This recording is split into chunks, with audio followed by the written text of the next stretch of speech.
A demonstration of the Quickdraw Weaving program's main editor controls for cut, copy, paste, and delete, and so forth. I've started with a fairly large pattern, so it's easier to see what I'm copying and pasting. Let me go to a free tool here. Let me add it over here. I'll add kind of a unique little shape. When I hit copy, it's now in the copy buffer. And if I come over here, I can paste it. Control C would also copy it. Control V is the standard paste command. Select all I can then copy the entire pattern. Control A is also a copy. Once I have that sequence copied, I can also paste it in a selected area. You'll notice the marks for the end of the repeat patterns. I can paste symmetrically so that you can see that the mark on the bottom here notes the symmetric point. The mark on the top notes the end of the pattern repeat. So I can do that as far as I want to here. I also have multiple memory locations I can copy things to. So if I want to take this copy, this block of threads, and copy that into the memory suite A, and then I take this little block, for example. I can copy it into memory suite B. Those two are now independent with two different threads in the two different buffers. And I can then drag from there back into the copy buffer and paste it. One other thing I also have the ability to do, you'll notice this sequence is currently selected. When we hit the copy, paste that to text. I open a text window over here with Notepad. If I hit a paste, that was a numeric sequence that I just had defined there, so I can do anything else I want to and port that to other software programs I may have on my machine.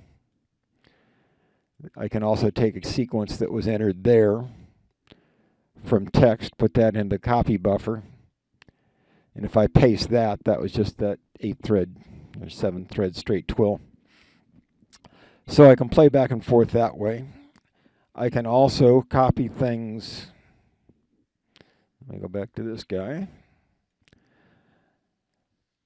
If I copy that, I can in fact paste that into the weft or treadling sequence. Now you'll notice the original pattern was black warp and it pasted in as a white weft. I can actually have control over that. The exclamation point, when I'm going warp to warp or weft to weft, I can keep all the characteristics of the thread. When I'm going between the two, normally I'll copy the thread, but I don't want to copy colors and stuff because they tend to be different setups.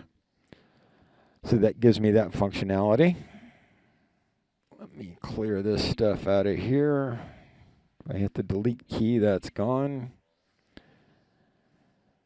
So now, if I paste what I had in the buffer, I've got that one little curve again. Say I wanted 12 copies of that. So that gives me 12. That multiplies them in the copy buffer. If I paste, I've now got 12 copies of that guy sitting there. So I can paste multiple repeats.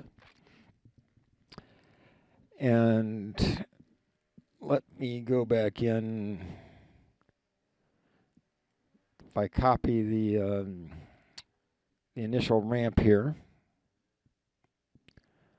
if I copy that, select all and clear it, and let's redraw another twill here. If I intersperse, it's now going to take the original ramp. It's going to take the original twill rising, intersperse it with the twill I had in the edit buffer, which is the falling shed. So that gives me the ability to intersperse threads between the sequence. That gives me the general capabilities for cut, copy, paste. Thank you. This will be an update to the Quickdraw Weaving program's ability to control what you paste. Now let me switch real briefly, give myself a little bit more room to play with. I'm going to ask for 12 shafts, 12 treadles, and multi-treadle, since that will set up the options. Get a little bit more tie-up just so it has something to do. create the tie-up. Okay, now, under normal conditions, if I copy threads, it will copy the entire bank. And then if I ask to paste them, for example, it's going to paste exactly what it had. And if I paste into the weft, for example, it will paste that same sequence. Now you'll notice it's left them in as white threads.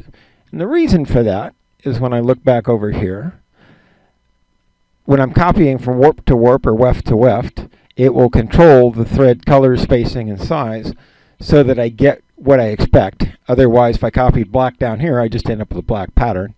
So the fact that I had told it not to copy the colors and spacing, that's why I got white there if I change those. Now, the other thing that happens there is the clear weft. If I ask to clear weft, because I'm drawing multi-treadle, it would otherwise add the threads versus just erasing and starting over again.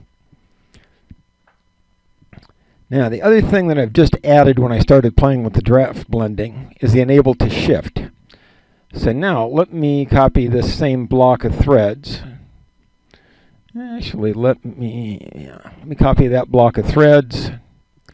And now I have a choice when I paste that block of threads, whether it puts them in, so wherever the bottom of my thread was, it fills them in with that offset. And I can copy out of that range and it will paste the result back in.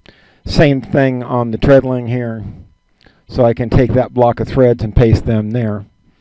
And so that gives me the ability to move those blocks around.